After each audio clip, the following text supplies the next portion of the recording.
welcome to the 274th episode of Just Shoot It, a podcast about filmmaking, screenwriting, and directing. This episode is brought to you by patrons Tyler H. Eaton and Dave Fairman. I'm Matt Enlow. And I'm Oren Kaplan, and today on the pod we have Matt Enlow and Oren Kaplan. Ooh, two of my favorites. Yeah, we got them last minute. They agreed to do it, which is a real pleasure. But in all seriousness, we are just going to talk about what is going on, what we've been thinking about at a few different topics, each one kind of connected to a different thing I'm working on. And I said to Matt, hey, can we talk about these topics? And he was like, well, if you don't have anything good, then I guess so. So here we are. Thanks, Matt. Fire away, Kaplan. Thanks. So I guess just to give, because we are recording the intro straight into our interview with ourselves, our discussion, just to give a little high-level view of what I wanted to talk about. One is about, I really hate these like kind of bloated metaphors for directing, but kind of about like your need to be the captain of the ship on a set or on a project. The role of leadership and how a set is a unique circumstance. Yeah, and I guess it's kind of a spoiler to the lesson I learned in this project I'm working on, but you'll see how it comes around. It's the headline. Yeah. The second thing I wanted to talk about related to another project is about hiring celebrities to be in commercials. We talk a lot about attaching names to your short film, to your feature, to your TV show, to your pilot, and how that all works in like the business of like pitching things and selling things and trying to package a project together. But we never really talk about just like, hey, I'm going to just give this person money to be in my commercial. Chunk of change, yeah. Yeah, and obviously it's one thing giving Brad Pitt, like $10 million to be in like your Rolex commercial that airs only in Japan, but there's a lot of people between Brad Pitt and the person that you cast off LA Casting that's never acted in anything before. And so I think there's kind of an interesting middle area of actors and fame and things that I thought might be interesting to talk about because was kind of involved in like some negotiations recently about that. And then the last thing I wanted to talk about is about making stuff solo. It's really easy, and on the podcast we talk about it all the time, and I'm probably the biggest perpetrator of this, but of saying, hey, I really want to do these things, but I need this thing to line up and this thing to line up and this thing to line up and this money and this piece of equipment and this actor and this location. And I wanted to talk about 3 recent stories that most of our listeners probably will know about already, but just three people that did it all by themselves at home, and kind of 3 little success stories that hopefully will be inspiring to us and hopefully even me to try to keep making stuff on my own. To just shoot it. To just shoot it. So I'd like to talk about those things. Those are kind of 3 topics I have a lot of thoughts on. I also have a shoot tomorrow, and it's going to be my first shoot since the mask mandate has been lifted in California. And I'm pretty sure most of the cast and crew is fully vaccinated, and if not, they're at least COVID tested. And I was very excited to have my first maskless shoot tomorrow so that the actors and I can see each other's faces, but I just got my call sheet, and it looks like we are wearing masks. A little too soon. Just a touch too soon. If it was maybe, we'll see. I don't know. I'm very curious to see how the public opinion on masks kind of ebbs and flows over the next few weeks. Yeah.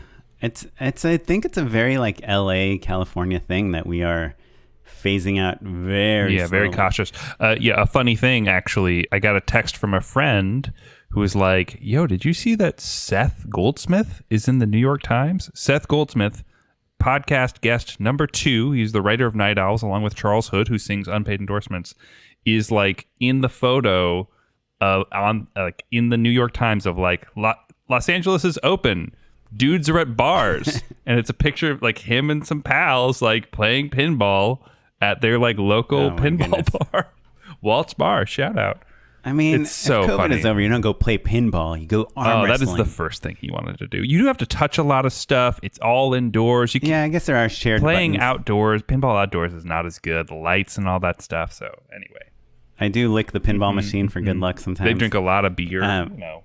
It's his spot. Yeah. But he loves it. That's funny. So shout out. Yeah. And I'm just mentioning the COVID thing because we thought it might be nice as a time capsule if we ever listen to this episode to lodge us in a specific time in the world. But anyway, before we talk about my stuff, I want to know, what have you been working on lately? Yeah, man, I am finishing up the movie. So regular listeners will know I produced a movie that my wife wrote and directed at the beginning of 2020, right before lockdown. We'd lucked out and sneaked into getting it all done and in the can before that, and we've been in post this whole time. And so now we finally have a handful of deadlines that we have to meet, which means that along with those deadlines, we have like all of the deliverable specs. You know, like this is what we needed to get for X, Y, and Z, which we were kind of waiting on because you don't want to export things in the wrong way or whatever. If you need a 5.1 mix, if you need a stereo mix, text list, all that stuff. And so I'm really in the weeds as a producer on the dotting I's and crossing T's of it all. And so it's very intense, actually. And what's funny, people talk about it every time they make their first feature, but like, the scope and size of a feature is just so much bigger that everything that you take for granted all of a sudden just gets slowed down and more complicated. So like, for instance, our master file is 500 gigabytes, right? So sure, we've got plenty of like hard drives that are that big, no problem. But delivering it means you have to upload a 500 gigabyte file. So what normally, if you're going to send, a film to a film festival or something like that, you probably upload it once to Dropbox, or maybe you use Aspera for a custom server or whatever. But like, it's not a huge endeavor to get something uploaded, for instance. So just the funny little things like that. Even exporting, takes like much longer. Everything is in slow motion. And so that's kind of what we've been dealing with. And I'm also kind of doing all the things of getting, finalizing E&O insurance, title clearances, all of the really, detail-oriented stuff, basically. So that's where my head's been at. Yeah, and on a 500 gig file, if you make a typo on something and you want to edit it, it takes you, like hours to re-export it, and then you find like another typo, of course. That's why they call it, right, opening up the movie. Sometimes it's literally just not worth editing some part of your movie because you might accidentally mess up something else. Well, and also, we're marrying our sound mix and, to picture. We just finished all of our final color, all of our final VFX, all of that stuff. And so, you start QCing it on a couple different systems. And it's like, oh boy, we wanted that music hit to like come in a little hotter. Right, like louder, you mean? Louder, yeah. Just as an example of like, that's something that like, it isn't incorrect. It's not going to fail QC, but it's not creatively exactly how we wanted it, for instance, Or maybe you just need to turn your volume up a little bit. It's hard to say, I did that show, Miss 2059, remember? It was like the sci-fi web show or mobile show, I don't know. It was for Go90. And we mixed on a mix stage, like a really nice mix stage, 5.1, like amazing speakers. And then that night we sent our mix that we were so proud of to like the producers or to someone to review. And they're like, yeah, it sounds good. And then I listened to it on like my iPad and it sounded like garbage. You couldn't hear 90% of the stuff that we were excited about.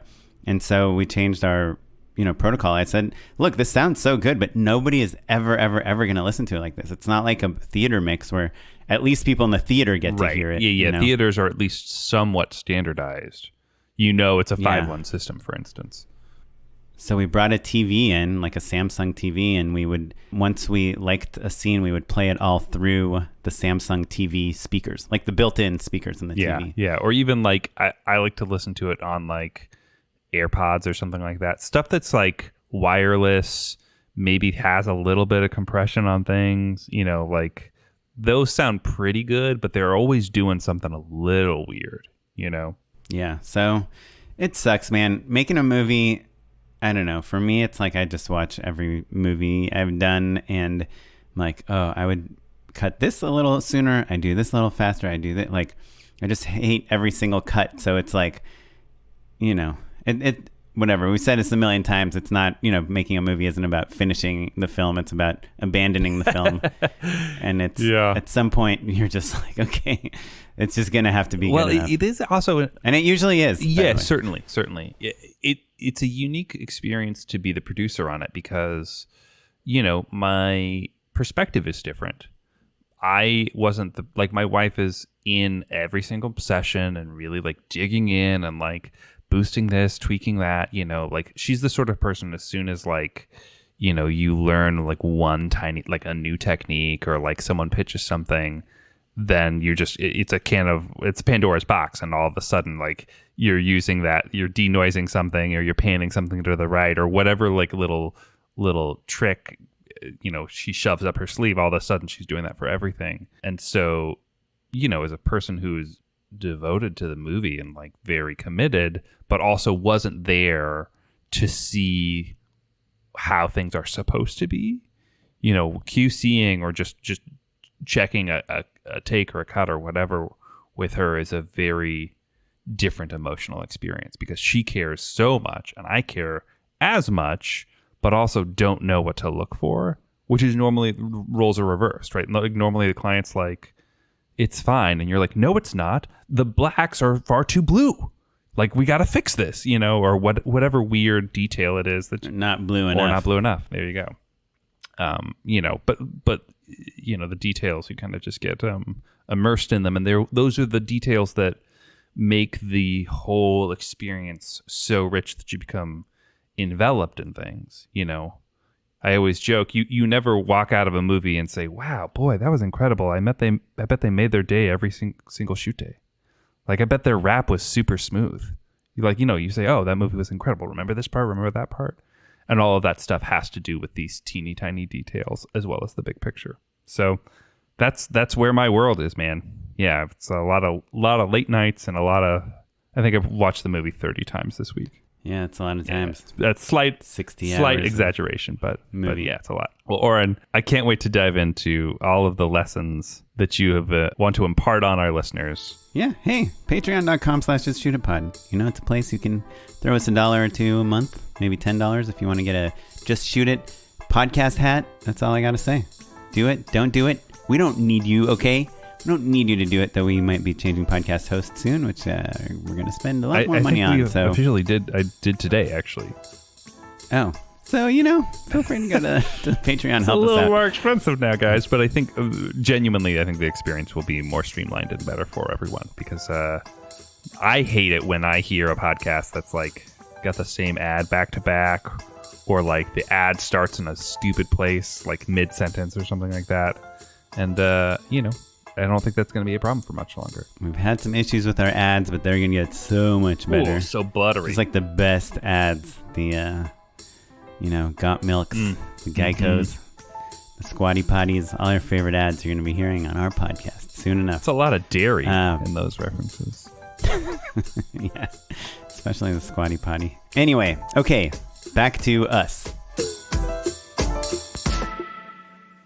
So I got this job. So I had this job. I might have talked about it. I had a couple big jobs lined up for this month. I was stoked because for me, as a commercial director, personally, I think that your mileage may vary based on the commercials you direct and who you are, how much money you need to live. But 2 big commercials a month is like the sweet spot, like the dream. Oh man, two big commercials a month, great. One big commercial a month, great also. Yeah, 2 medium-sized commercials. I'm not talking about like when I went to Disney World, I was there for 2 weeks. That it's hard to do 2 of those in a month when you're all over the place and in post and everything. But 2 kind of 1 or 2 days. I know this isn't what you're talking about, but I think there's 2 good reasons why that's true. One, the financial, right? Like the payday. If you're doing 2 spots a month and you're like cash wise, you're pretty solid.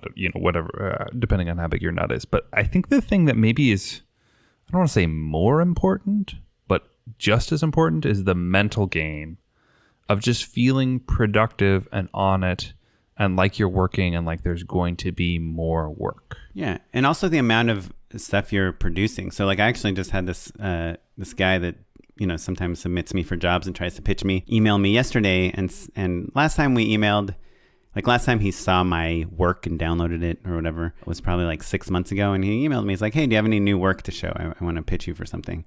So if in 6 months you have like 1 commercial to show and it's not that great, then, it's a bummer. But if you're doing 2 a month and that pay well, or a little more or a little less, but they're different sizes, you have new work to show people, and it's like an excuse to talk to people, and people get excited. They might have pitched you like 10 times before, but now you've got 3 new the spots. Spot that they needed to take you over the top. Yeah. The saying that work begets work truly is, the lifeblood of our business. And so like when you're in a dry slump, that's especially depressing, right? Because you know that you have all this time to be making cool things, and wouldn't it be nice to just have a better spot for when the opportunity does arise? But that's beside the point, Oren. So you were saying So I had two pretty good ones. Needless to say, both jobs kind of didn't work out. One, who knows, but the first big one didn't work out.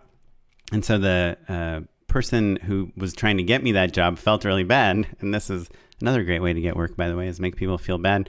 And he called me and he said, "Hey, Oren, I have this other job, I think it'll pay decent and it's super easy. And I feel bad about this other job falling through. Like, do you want to take this job? There's like literally like you almost don't need a director for it.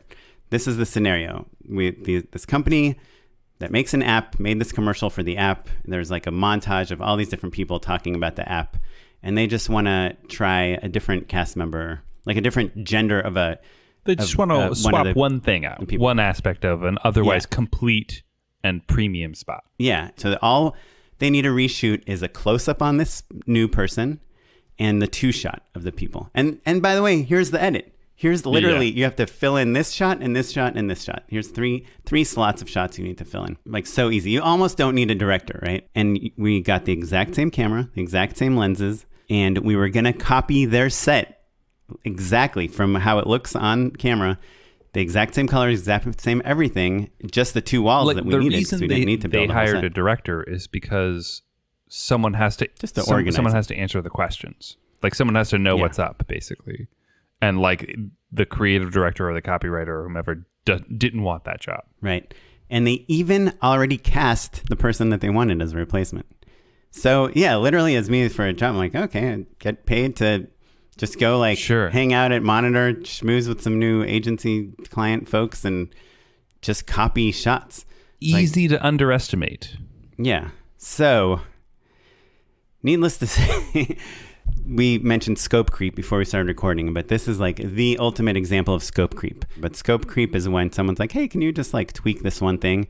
And as you tweak it, it breaks something else. Like, oh, well, you might as well fix that thing. The scope of the project creeps larger and larger. It scales up, basically. Yeah. Right. It's like if someone's like, hey, can you just record yourself singing happy birthday to my dad? And then you do it and they're like, oh, there's a weird light behind you. Can you like relight it? Oh, can you have your friend be in it too? It's like, that's like the scope is growing. Oh, we have this commercial. We need 2 shots for it. Right. So we start planning it. Then I get an email. They're like, oh, there's another person in this commercial we don't really like. We would also love to replace him. And he's a man that happens to be in a car. I'm like, okay, well, it's a little extra because we had to film in a car, but whatever, we can do it. Not a big deal. So then the next email I get is like, oh, they don't want the actor to be in a car anymore. They're like, they just don't like the relationship it sets up with a driver, and he likes our product, and he's like chauffeured by someone. Like power dynamic stuff. We don't know if that's a good look. Yeah. So let's come up with other ideas. So I go, and they say, by the way, we don't even need a stage or anything. We have this big empty space next to our office. You can just have it for free. You can just shoot it. So we go to the office, and I'm like, well, let's just find something around the office where we can shoot this other person doing something. And I'm like, what should he be doing? And they're like, it can be anything. Well, so this building that we're shooting in is actually under construction. What if we make them a construction person? And they're like, well, is that like a little... Because by the way, their market also is kind of like very kind of middle America. Like, this is a product that literally everyone can use.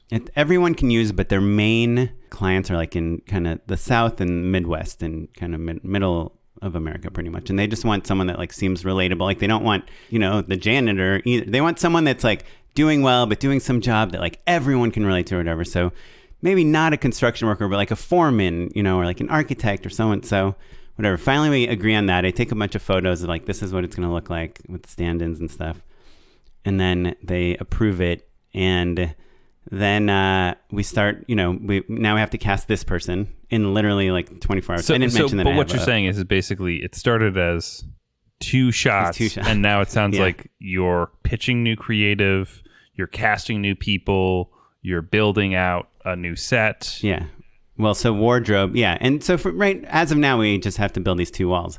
But then Friday night, this is last Friday night, we're shooting tomorrow, I get another email that's like, hey, you know what? We actually don't love the set from this scene, where you're only shooting 2 shots. The scene, the set that you were about to recreate. Yeah. We kind of maybe want to get this other shot too. And we have some other dialogue we want to try with the other person that's already been shot. Like, can we just build like all 3 walls of the set? Like, okay, yeah. And then they're like, let's have a conference call. So on Saturday, we have this conference call. Like, yeah, like, what can we do to make the set just like feel bigger and broader and like more real? And it's like, and literally I've been copying, like, okay, this is the color they used for that wall. This is the color they used for that stripe. Like, anyway, now they want to do a whole other spot just from this new set we're building. Oh, you're doing a new spot? Well, we're doing the pieces that we need for the main spot, and then we're doing kind of this like side spot. I mean, that's kind of nice. Now you have something that maybe could go on your reel. Yeah, I have thought of that. This side spot is more like like more for businesses than for consumers. So I think it'll not be as like flashy as like the main spot, this hero spot. Which, by the way, the spot is like really well done. So the other people that worked on it did a great job and stuff. It's literally, there's like 30 different people in it, and they originally just wanted to replace one.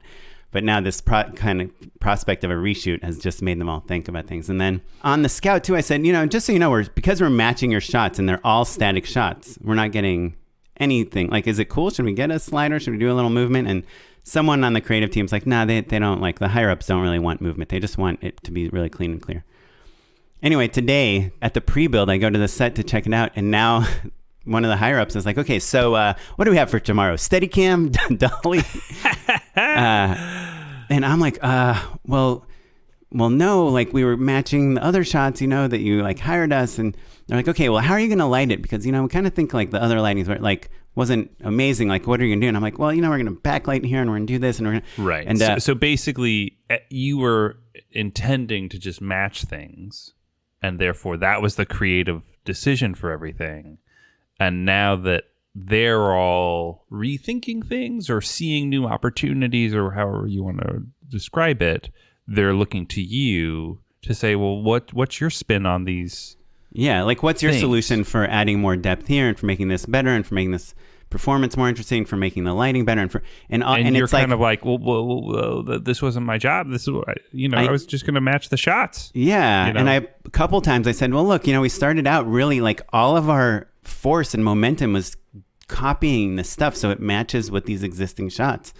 So let's talk and let's pitch some ideas and do things, but like just so you know, it's not like I've done a treatment. It's not like it's not like this is budgeted out or that I know that we can add another room back there, another thing. But now our set has 1, 2, 3, 4, 5, 6, 7, 8 walls.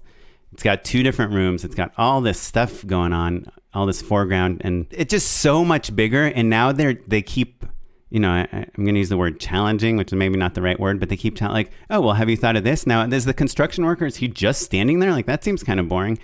I'm like, well, like I'm matching all these other things where people are kind of just standing there, but I guess we can have them walk. They're like, oh, yeah, maybe with the camera, you can move it with the camera. I'm like, well, we don't actually have anything to move the camera with, but like, I can try to get a slider. And the producer's like, dude, we're like so far over budget. Like, why are you adding these things? So anyhow, all of this to say, the last kind of funny thing that happened today is another higher up on the creative team from the client today said like, I don't know if a construction worker is like the right way to go. That's great. I love that. So here's the thing. And this is the thing that I feel like anyone who's kind of at our level or started where we did, which is to say in digital, in branded, can relate. No matter how many times you explain that like the budget is low or that this is run and gun or that, whatever, as soon as a client is involved, their expectations are the same. They don't recalibrate for a lower budget or a higher budget. They're there to make the spot as best as they possibly can. And so they don't know or care about whether or not you're over budget if you get a Steadicam person or not, or whether this is super simple or whether this is for digital only or whatever, right? Like they're just there. They only have one speed and it's 10, right? And they don't realize that if they are throwing out this idea of a Steadicam, they're so higher up. I mean, this is like, it's not their problem. It's like hierarchy, corporate hierarchy issues. Like if the CEO, if Tim Cook's like, oh, it'd be nice if I had a Steadicam. Let me ask you, because I feel like I've been in that circumstance, and you're in a really funny position where you want to say yes. You know, like the things he's pitching you a Steadicam, you wanted a Steadicam, right? Right. But you also know that the line producer is tearing their hair out backstage. So in that and no one on the crew is ready for this, and we have all this other stuff to get that I know does not need a Steadicam. I guess what I'm saying is that you know that money would solve this problem. If you had an extra $100,000, you could find somebody to like pull Matt, things together. There's no Steadicam shot in the shot list. Like right. But like, what I'm there's saying no is idea of what to use the Steadicam for. It's literally just asking, "Do you have a Steadicam?" Yeah, sure. But I guess what I'm saying is that like if you had shot a scene of two people sitting at a table talking to each other, and then someone's like, "Oh, did you get the Steadicam?" I'd be like, well, in the back of my head, I'd be like, well, I did kind of want this to wrap around a little bit. That could be pretty cool. But then I'm thinking of like my producers who were like, oh, we're already over. Why are you pitching crazy ideas? And I guess like if there isn't an agency producer there to kind of rein things in, it's really tricky because you don't want to be like, well, no, we can't afford that because it's kind of not your job. Like you're in between a rock and a hard place with that. But wait, in this example where you have to shoot these two people at a table talking to each other, these shots also have to cut into a matching scene of two people at a table talking to each other shot on sticks. So anyway, so he brought this up, and again, I liked his ideas. I like you said, cool. I was excited about like moving the camera. And he mentioned like, just maybe come up with something else than the construction worker. And I was like, we could go outside. There's this eating area. We can maybe shoot it. And I was showing him some other things. So we had this meeting and everything. And I was like, just a tiny bit flustered because I felt again like I was really trying to copy something, and now in the 11th hour they're like, just do whatever you want, just be creative. And I feel like as a director I'm going to be judged on whether these people will ever want to hire me again based on how creative I am all of a sudden. But I've already like had 10 conversations with the production designer saying like, no, you chose the wrong color for the wall. It needs to match this one that we had before, And they pitched you 6 great colors. Yeah, and already the wardrobe person is like running to 50 stores to get the same shirt that this person wore last time, so it matches. Anyhow, the producer pulls me aside after all the client agency people leave. And by the way, this is like a client agency in one. The agency people are part of the client. And he says, Oren, and he's really great. This is my first time working with him, but he's really a good producer, and he's also a director, which is always like a pro and a con. And he says, Oren, just, when they like are offering up like different versions and different ideas and different things, like what we need you to do right now is instead of pitching on them and riffing on them and like trying to figure out all these other things you can do, I just need you to say like, those are great ideas. Like we're going to do the construction worker and it's going to be really awesome. It's going to look so good. It's going to be this. We're going to put in here. We'll do some options. We'll reframe it a little bit. This is really great. You're going to love it. And he was like, if you just like come back at them confidently with like what we are actually set up to do, then they're going to love it, But you were kind of riffing on them on other things we can do that we all know we actually can't do. And it's like, obviously we know that. You and I know that. Like you're in a pre-production meeting and someone's like, I hate that blue. And you're like, yeah, we have other options for that. It's going to be great though. And like, I think the pink really matches that. Like Mike said that yesterday, right? Whatever. There's like a confidence that you need to do as a director, even if literally you were hired to copy a shot and now they're saying to give them anything but that shot. If you want to succeed and you want people to trust you and walk away and be like, we got this, we don't even need to be on set because Oren has this taken care of, you need to be like the captain of the ship, even if it's not your ship, even if you are shooting 2 shots that are replacing other shots in somebody else's spot. It was just a reminder to me as a director that no matter what I'm working on, no matter how strongly I feel about things, like people are looking to me to say, okay, this is it. This is what we're going to do. And it's going to be good. Like, just trust me on this. And we don't need to now pitch 40 different ideas because we had one question about this thing, It's tricky because you do want to be collaborative, but I agree 100%. I think also there's this isn't 100% true, but I remember on my early jobs realizing that like the public opinion, the attitude about the spot and its quality is made up well before you're wrapped. It's often like, halfway through that first day, even if it's a 2 or 3 day shoot. Like, is this going well? Are we having fun? Do we have confidence in things? Is this a good time? Is this a smooth time? Are things buttoned up? Is there a good plan?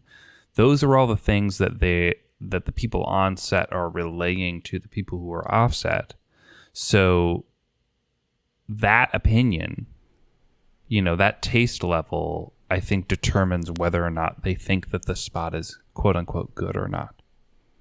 Right. Yeah. Yeah. No, and that goes back to your point of confidence, right? Yeah. And obviously it's really hard when you're directing something for someone else that you didn't write and that you are just one cog in the system.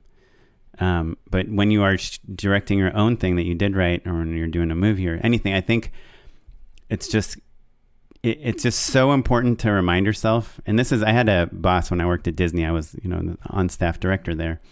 And sometimes I would just like be complaining. I'd be like, this set doesn't work, or this doesn't, how are we going to shoot all this stuff in this time? Or like we'd have our actors were like blowing up, like Allison Brie was on my show. These people, they were like getting so big while we were making this show that they'd be like, is it okay if I take off this time or if I leave at lunch? And like, I was like, I can't shoot this show without actors. They're like literally just like leaving in the middle of the day for bigger things. And my boss came to me and he's like, can I have a word with you? I was like, sure. And he goes, Oren, you are like an important part of this whole process of like the company, this show we're making. You're the director. Like people look to you. If you are confident and you feel like things are going well and they're like, Oren seems happy and things are good, then they will be happy and they'll work hard.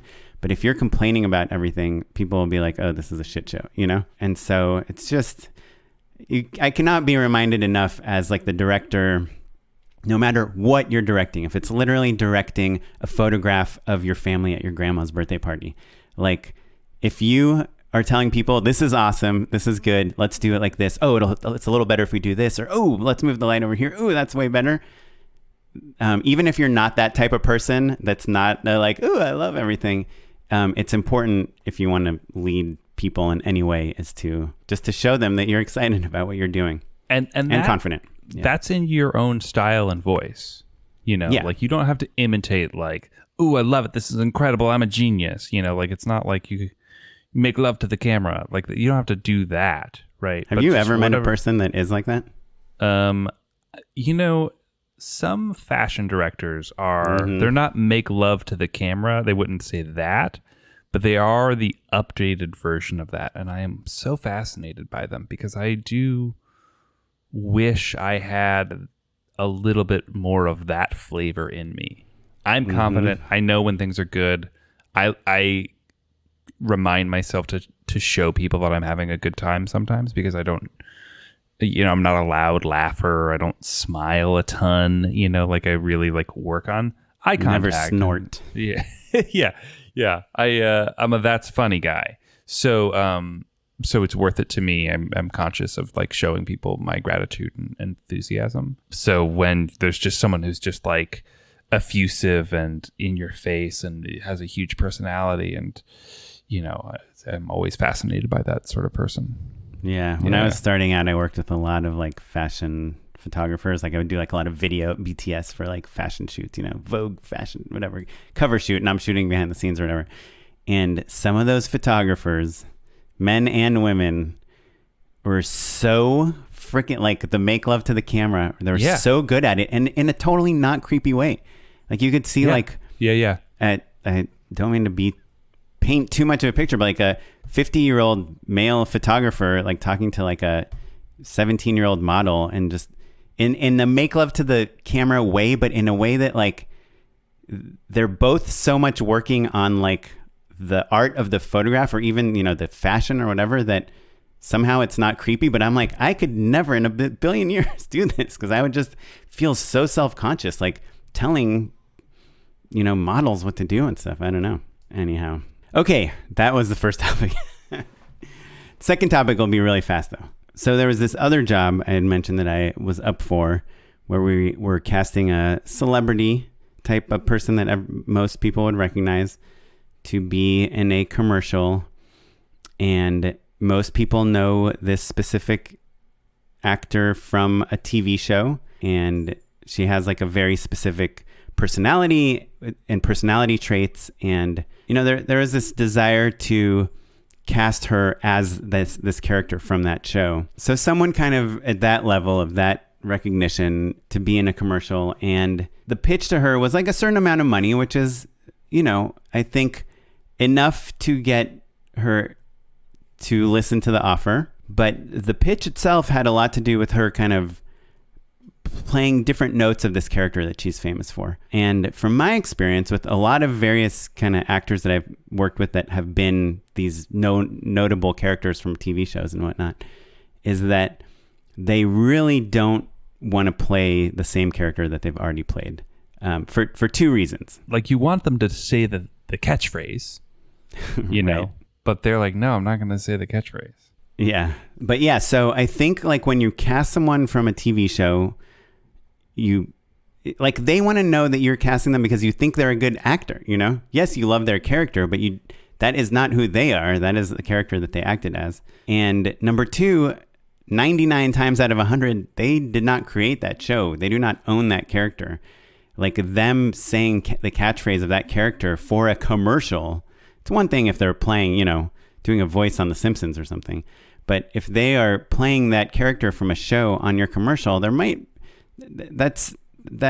not be allowed to do that. Honestly, even if they're the creator of the show, because Right. like a network is involved, it gets hairy, it gets messy, and even if it's technically legal, it's not a good look. Right. You know, it's complicated stuff for sure.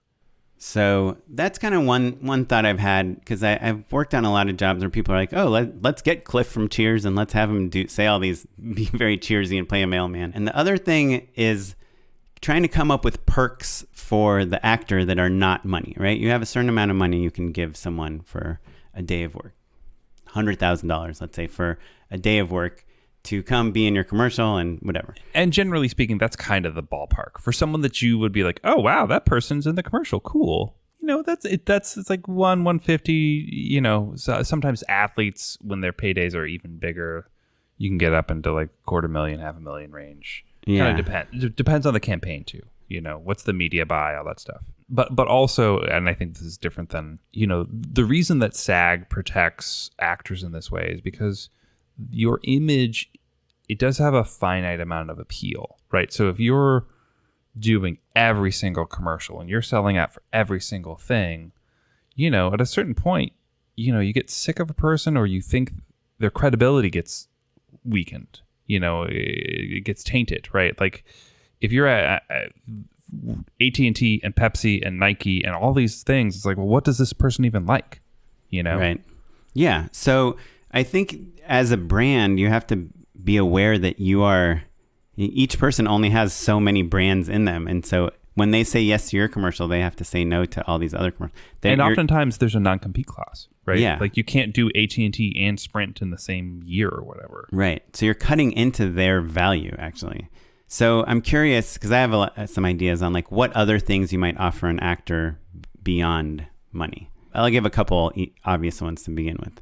So one is to shoot somewhere very close to their house. Mm-hmm. Convenience and accommodation. Yeah, that's why you shot right in San Diego, because That's true. Yeah. you were filming. The only reason to film in San Diego is because it was close to someone's house. Another thing you can offer them is a short day on set, right? Hey, we keeping can things get you shot out in easy. 4 hours. Right. Yeah.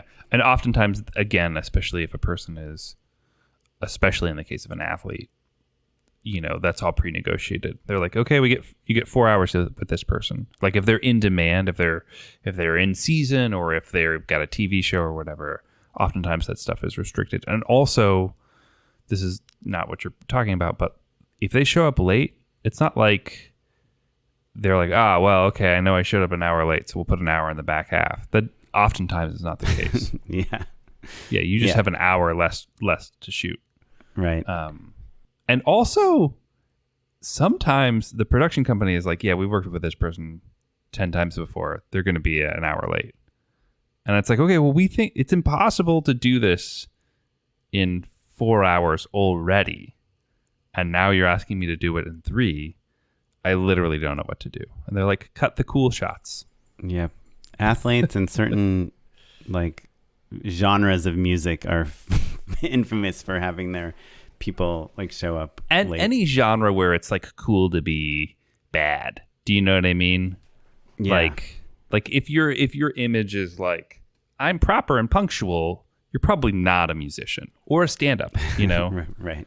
But so what else can you offer them? You can offer them usage, low usage. So let's say you're doing an ad for something that is Super Bowl related. You can say, this is only going to air 2 weeks up to the Super Bowl, and we're not going to air it at all after that. Or it's only going to air in a certain region. Yeah. Yep.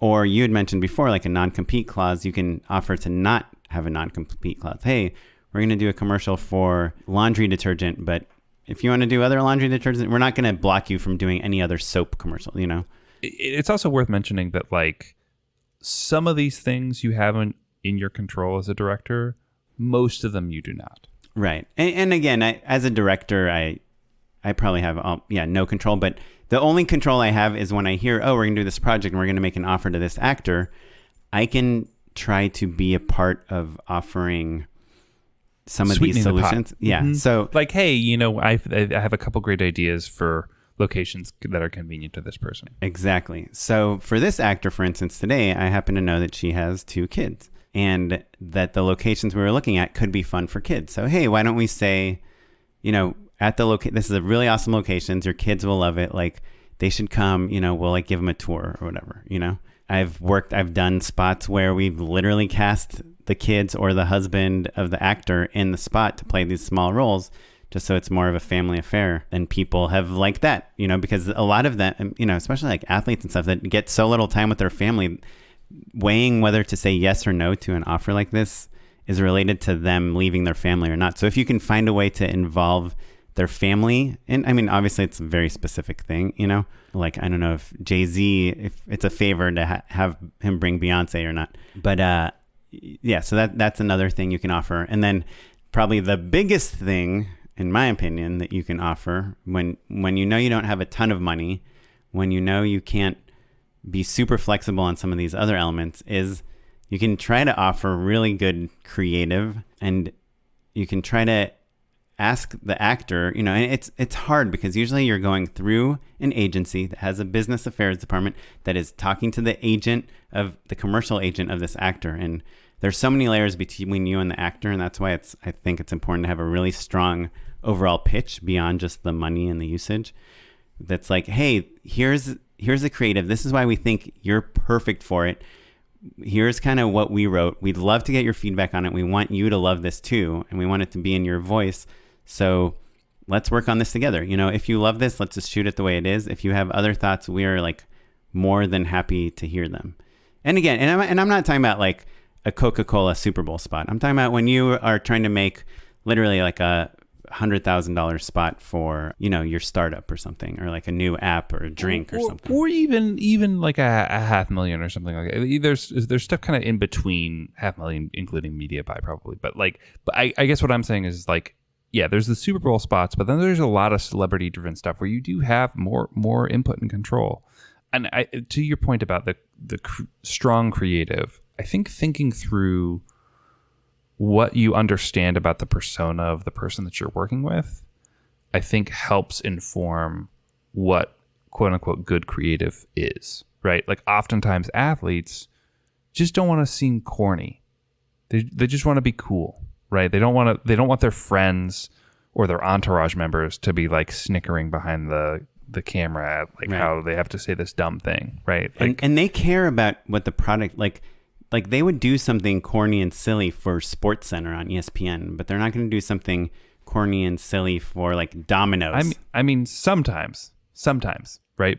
Sometimes not, like if a person is professionally good humored, right? If they're a stand-up or something like that, or if they're on a sitcom, that's one thing. But if you're an athlete, also you don't really need the money, right? You're never going to die. You're going to live forever.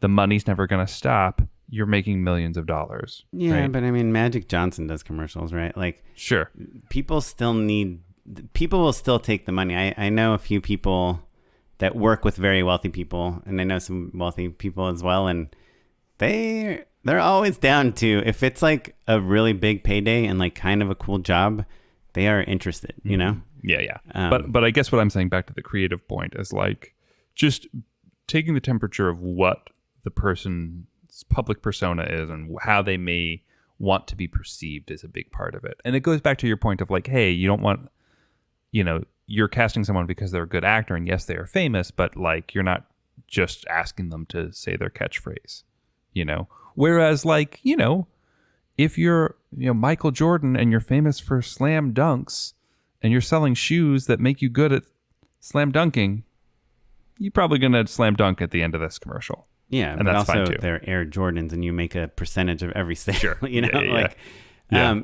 That's the thing. I mean, sure, if you want to give them some equity in the company, that might be an interesting offer as well. But sure, that's a way to sweeten the pot. Certainly, I've had a handful of celebrity pieces where it was like, oh yeah, that's what it is. It's like a solid payday, and then also a slice of the pie for one day of talking about this startup or whatever. Yeah, I pitched on this job for Buy Water, BAI, and Justin Timberlake was going to be in it.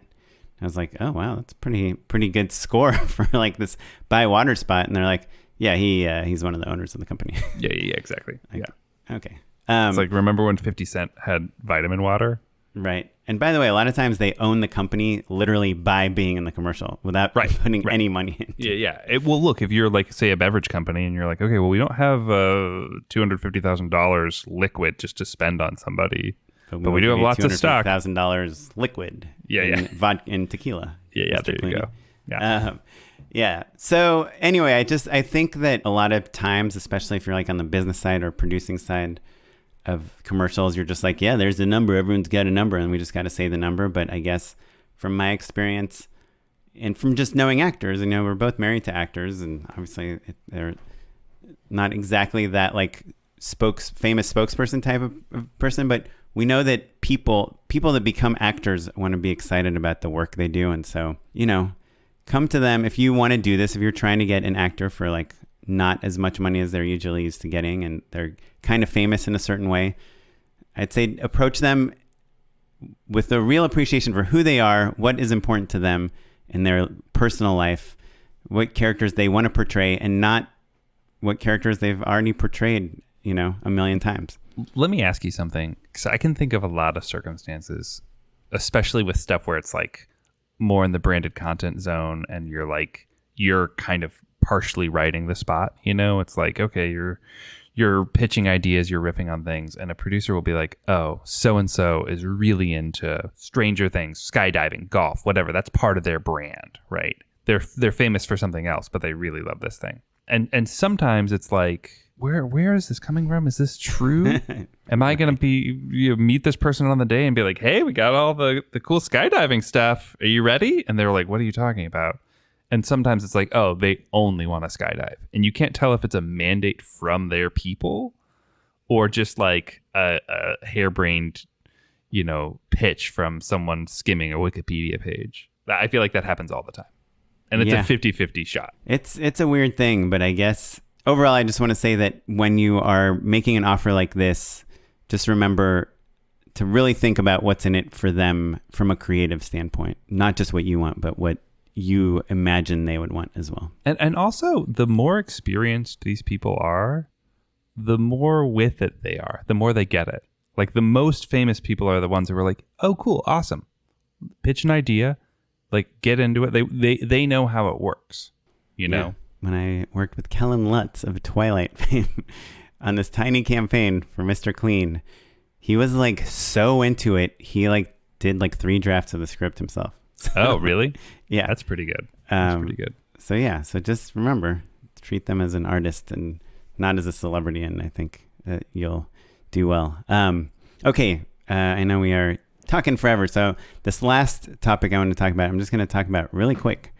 And it's called Just Shooting It, patent pending, trademark pending. And, we've said this before, but I just wanted to point out 3 examples of people just shooting it and making a giant splash. Have we talked about the Bo Burnham special? I don't think we have, no. Yeah, I don't think we have on the podcast either, but have you seen it? I have, yeah. So Bo Burnham made this comedy special that was a huge splash on Netflix. I mean, on social media, everyone was talking about it. I had like multiple people text me and say, oh, this guy's a genius. And he literally shot the entire thing by himself. Did you? You're making a face. Is that true? Did he? Yeah, no. Well, what's funny Did he have is a whole that, crew there that we don't know about? No. I think that's all true. But also, like, he started as like a 16-year-old kid on YouTube shooting things by himself, and those videos, launched a huge career. Yeah. So I think certainly it's an order of magnitude different in terms of artistry. Like, one's like a clever kid singing funny songs in front of a webcam, and his new special is like cinema. It's truly special. But it is it just struck me as it's sort of ironic to be like, can you believe he did everything himself? And it's like, well, yeah, that's the whole story. Yeah, but he was making YouTube videos. This is a 2-hour, I don't know how long, a feature-length comedy special where, by the way, he could have just made a comedy special where it's him telling jokes or singing funny songs. He could have done like a Dimitri Martin thing where he sits and plays the piano and says some funny things and then draws some funny diagrams and filmed that all himself. But he instead decided to kind of reinvent the format, Yeah, I mean, I think I've loved Bo Burnham for a long time, and I think that's always been his situation, though. Do you know what I mean? Like, I think his last special really pushes stage format, and he's got a theatricality to him. Like, to call him a stand-up, I think, is maybe a tiny bit limiting, and certainly obviously he made a movie in between specials. Yeah, that's an incredible Hollywood grade. Oscar, we don't need to get into the weeds on Bo Burnham, though. Your point is, it's awesome, and he made it himself. Yes. I'm saying that when you are saying I need all these people to make these things, just look at Bo Burnham. And I think, I guess if I was playing devil's advocate to myself, I would say, well, if someone that wasn't Bo Burnham, someone that wasn't famous and that wasn't good at playing music made that, no one would watch it. An hour. If I told you, this I random person made an hour and a half video, please watch it. If someone as good but less famous sent you, if it was incredible, but also you're like, who is this person? I haven't heard of them, and it's not. Someone just sent you a Vimeo link. Would it be the talk of the town? Maybe, maybe not. But it doesn't matter. Is actually more important, because I think that what you're really trying to get at is making something cool and defying the limitations of what we maybe think filmmakers have. We all have good enough cameras to make something special, and even if that special thing, you show it to your peers and friends and family and they're the only ones that recognize it, that's how everyone starts out, and slowly things grow and build and become incrementally more shared, right? Bo Burnham was at the right age and time to go viral when that was a thing that could make a career. And I heard him recently on the podcast I think I've talked about called Good One, where a comedian just talks about one of their jokes basically, and he kind of posited that his is the story of the internet, right?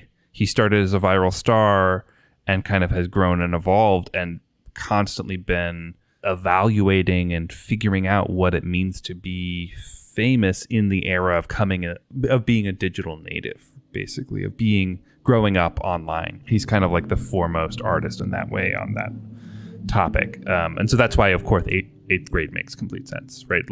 How do you think through what it means to be a person who is evaluating themselves by that criteria when their parents can't relate at all? Of course, thematically, but he also directed these actors in these great performances and shot it in this beautiful way, and then he's even as an actor in Promising Young Woman, an Oscar-nominated film. I think what's interesting about him is he obviously is digital native, but he does traditional just as well or better than everyone else. But thematically, that's what he's talking about. But we don't. Again, we're off topic. Yes. This isn't a topic about Bo Burnham. You're talking about just shooting it can be meaningful. And the last thing about Bo Burnham, though, is that he could have gotten a crew. He could have made that a way bigger, more expensive thing if he wanted to. It's not that he lacked the resources. Sure, there was a quarantine and all that stuff going on, but you can make something really amazing without that stuff, is I guess my point. And so to jump to the not famous person that did that, someone I just discovered today. Her name is Grace Wells. She's on TikTok. I'm sure other people have discovered her before me because she has millions of followers, but she just signed today. I saw on Deadline, I think, or maybe on Twitter somewhere, with Tool of North America, which is one of the best commercial production companies in the world. And she was just making fake commercials for products. She made a series on TikTok called Fake Commercials for Everyday Products. Like, here's a commercial for a fork. Here's a commercial for a kernel of corn. Here's a commercial for a cup of hot cocoa. And it's very much like tabletop type of stuff, but she shoots everything on a small DSLR in her kitchen with the one light, like one of those Godox lights, that brand, Godox. They're super inexpensive. They're like the less expensive version of aperture lights, which are already less expensive versions of other lights. And yeah, I think she's like 25 or something, or even younger. And she now is with, one of the best commercial production companies in the world because of literally just things she did by herself. And when she's not by herself, it's like her sister's hand or her dad, like shucking, some corn. And she's now been hired to do real commercials. And I think she did this L'Oreal one where it's like a shampoo, and she has her behind the scenes and she's literally just taking a sponge and putting soap on her arm in a close up just in the kitchen. She's even like the arm putting the soap on it for the shot. So yeah, she also does really cool things for the shower product one. She plumbed like a shower head and stuff in her little studio so that she could film it with water coming out. And her dad helped her tile a piece of wood, So I mean, incredible. But so I think what's the takeaway there is that, like, and this is not new information, but technology used to be the limiting factor. Now it's taste. Now it's creativity. Yes. Right? But it's easy to think that it's not the technology. It's the casting, or it's the locations, or it's the script, or it's the other thing. But like, watch her stuff. There's like no script, She just comes up with like cool shots, and she talks about her process too. So there's anything that comes naturally to you. If you just do that by yourself and put it out there, I believe there's a good chance that it will take you to the next level. Maybe you're not having a feature-length special on Netflix or signing with the biggest production company in the world, but maybe something is happening that's great. It's kind of the thesis of the show, because it's easy to look at, and the show Just Shoot It, this podcast, it's easy to look at those people and go, wow, that's the path for me. And then you're upset or disappointed when you don't have the incredible good luck of being exceptionally talented with the right resources at the right time and place to get discovered, right? Like, all of those things had to happen for the people that you're talking about. But, and this is the most important part, just because you don't have that sort of luck doesn't mean that you can't have a happy, successful, creative life and career by following the same exact path, right? That's what I was trying to get at with the incremental growth that I'm talking about. Just because you don't have something that goes viral doesn't mean that the one person that sees it might, be able to offer you a small job that then leads to a slightly bigger job, et cetera, and that it's not all moonshots, even though those are the people that are so fun to talk about. Right. Well, they're the ones that make the news because they make these giant, unimaginable leaps. But most of us are making small, incremental steps. Baby steps. Yeah, exactly. Yeah. So I guess the last example I was going to talk about was myself. Because as you know this, I've talked about this with you nonstop for the last couple of months, but I shot this little promo for Just Shoot It. Obviously, you were involved and gave notes and everything, but I shot it with this Blackmagic camera that Blackmagic sent us, and just my wife in our living room, and my one light, my one aperture light, and my one 8x8 Glide Gear diffusion that I've been recommending, and I color graded it, in DaVinci, watching these tutorials from this other DaVinci guy I love on YouTube, and basically it was just super DIY, and I wrote the script in like an hour. I think you gave me some notes, Allie gave me some notes, and then we recorded it the next day, and it was just something really small where I really didn't invest a lot of time or effort into any of it, but when we posted it, I just got like a ton of feedback. And again, it's a lot from friends and families or like fans of the podcast. Today, Carlin Hudson said it's the best commercial she's ever seen. But I showed it to this guy that asked me for new material, and he's like, oh, maybe I'll put this on your reel to submit, and it's literally, we spent $0 on it to make it. And not that it's, I think it's a cute piece on my reel in addition to some other bigger things where, here a helicopter is landing in a front yard or whatever. And here's Pete Davidson talking about Converse. But I feel like from is it fun to watch point of view, and is it catchy, and does it have someone mentioned that it had that Harmon Brothers quality, and they're famous, for the squatty potty shot or commercials and the purple mattress commercials.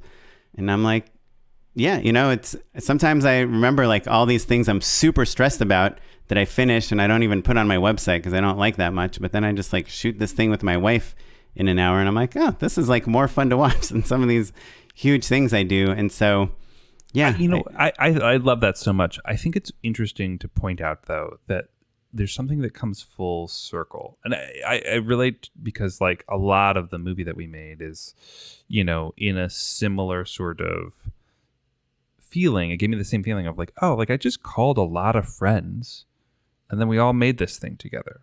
Some of it we shot in our apartment, same sort of thing. And you literally scale is different. Took that black magic camera to shoot some inserts. Yeah, exactly. But but there's something really satisfying about skilling up, learning all the things that you did, right? To then come back to shooting into your own apartment. It's not just the technology and the gear that's better. Your skills are much sharper. And so that commercial is better for all of the time that you put in on all the other things. And it's an obvious thing to say that experience makes you a better filmmaker. But I think that it's easy to feel oh, well, I've graduated. I don't shoot my own stuff anymore. I don't, I have to have X, Y, and Z. Even if you're used to all of those big toys and that big crew and all the money in the world, the small stuff gets a heck of a lot better because of all the time that you've logged using those other tools and collaborating with all those people. Yeah, but we've all seen kind of spots that directors or DPs have shot by themselves, or a couple has made, and there's some really good things. And to me, it's always been oh, well, they were just something incredible was happening in their life and they happened to capture it, and nothing is happening in my life. We're watching Netflix and going to sleep, And so I think if that has been your attitude, sometimes you see these great pieces that are done for no money, but it's oh, this person traveled to Thailand and did this thing for no money. Just know that you can literally just write something funny and just record yourself saying it. And it can have as much impact as being in the right place at the right time, or having a big crew, or having such deep, original, interesting experience that the world must know about it. It can be as dumb as you writing something funny with your friends or family and recording and editing it and putting it out there. And the more you do it, the better they'll get. And eventually you'll get a Netflix special. Yep. So that's the end of my rant. Those are my 3 topics. Love it. Do you want to join me for an unpaid endorsement? Let's do it. Unpaid endorsements. So something that I did again today, I think it's my second, the endorsement that is the second most hated by you.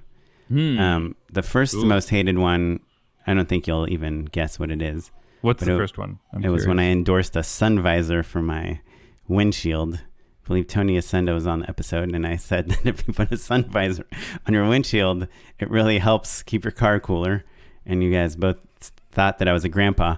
Yeah, that's pretty dumb. That's pretty. I don't know if it's my number one, but maybe it's my number. Maybe it hurts your feelings the most. Maybe that's it. Number one, but I did this again today, and I just want to remind I want to tell new listeners of the podcast about this because I haven't talked about it in a year or two. But it's the bagel thing. I just did it today, and it just reminded me how happy it makes me. Bro, this is pretty bad, actually. This might be my number one. Okay, so it's your number one. Dude, we got these H&H bagels from New York. They're so gigantic, and I cannot rationalize eating Hold on, so you much have to dough. You have to endorse the thing. You have to explain what you're endorsing. I'm explaining it right now. Oh, okay. So I got these giant bagels, and I was reminded today about my ingenious endorsement of cutting a bagel instead of in half lengthwise, in thirds lengthwise, and just throwing away the middle section. And you get these two delicious, super slim, a bagel top and a bagel bottom. You toast them. It's a low-fat bagel. So you still get all the deliciousness. You get the top, the bottom, the crispy sesame seeds, whatever type of bagel you get, but with half the calories. And it's so much better than scooping a bagel. Like, I don't know why people do that. I'm not down with scooping a bagel either. Yeah, it ruins the bagel. But this, you take a knife, you cut the middle part out, throw that in the trash can. You can feed it to a dog if you hate your dogs. And then you toast the remaining parts, put cream cheese on it, put everything but the bagel, of course, on top of that. Some sliced cucumbers. Now you're just describing how to eat a bagel. I guess this is my feeling on basically all low-fat things. If you don't want the calories of the thing you're eating, just eat less of the thing. Exactly what I'm saying in a much more interesting way. Or just abstain from it. Do you know what I mean? Just don't eat it. Like I don't like a Diet Coke is garbage. Just don't drink Coke. Well, some people love Diet Coke. Some people swear by it. A lot of Israelis, for some reason, love Diet Coke. Plenty of people in my family. All right, so I'm going to endorse. We did talk about Bo Burnham and Good One. I don't think this is the first time to endorse it on the show, but his episode, which is about his... I actually don't recall ever hearing about this show. Oh, Good One is great. Really so Jesse David Fox, the comedy editor of Vulture, has a show called Good One where they literally have a stand-up on to talk about one joke that's probably from their new special that they're touring or something like that. But Jesse David Fox is quite knowledgeable in terms of the world of comedy. I really loved the Bo Burnham one they just re-aired because obviously everyone's talking about a special, but they talk about I Can't Handle This Right Now, the Pringles can song that he used to close his previous special, which is great and is like a Kanye parody that I really love. It's really, really dumb and theatrical in a way that is Bo Burnham's specialty. But I also can recommend actually the Garfunkel and Oates episode, which was just on recently. I really loved because Garfunkel and Oates, as they kind of talk about on the show, they became a thing when I was really into comedy, when I was the most excited about comedy. And part of the reason that I was so excited about comedy was because that was what the internet was for at the time. Like YouTube was exploding. It was this opportunity to have your voice be heard and to share things. The democratization of ideas and information and video felt like independent film. It felt like we were on the beginning of a new revolution, and we were. It's just that the corporations were just going to buy all of it up, and or we were just going to water it down to just be 90-second bites. But at the time, in like 2005. Oh man, just like a stupid, funny internet song or a sketch. That's all anyone was talking about or sharing. And UCB was a big thing at the time. So it was really fun. And that interview in particular just reminded me of Garfunkel and Oates. The Garfunkel and Oates which one. Is Kate McCucci and Ricky Lindhome. Correct. Yeah. Duo.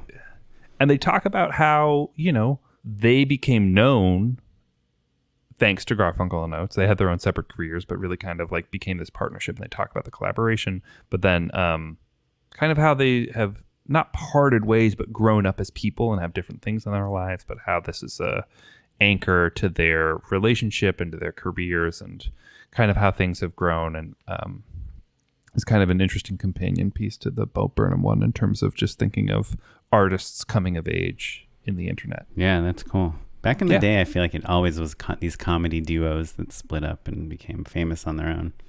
Back in like the Laugh-In days, Sure, yeah. Or like there's the breakout star, and then, a lot of people who get left behind or something, Yeah.